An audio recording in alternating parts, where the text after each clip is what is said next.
Can you hold it right to your mouth here? After all this reading and studying the Middle East, what do you think the future is holding in 100 years from today? How do you think the map will be of the Middle East? I hope it's not quite the same framework as the present. You know, my crystal ball broke a long time ago, and I'm very worried. I'm not as good as Winston Churchill. I can't predict even 10 years in front.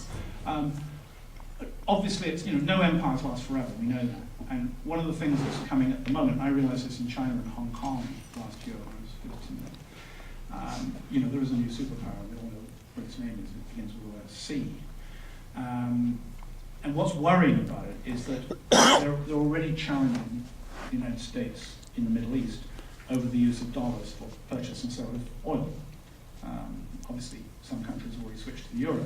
Saddam didn't pay the price. Iran really has. But what is being debated now among bankers, and I've managed to confirm this in Hong Kong in a meeting of bankers there, which I was actually talking to about the Middle East, is that the Chinese, the Russians, the French, the Brazilians, the Saudis, and other Gulf Arabs are actually thinking of a new currency which will be used for the sale and purchase of oil.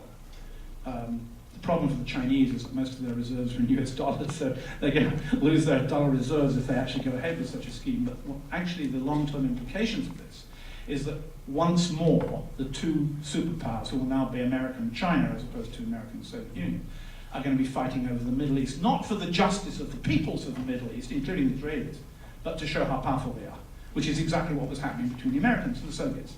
The Middle East was a football pitch to play football on, not a place of tragedy and bloodshed and injustice, which needs serious and long-term political and humane policies. So I don't, frankly, have an awful lot of hope at the moment. I mean, I keep on staying on year after year in the Middle East. I'm 63 now because I want to know what happens next.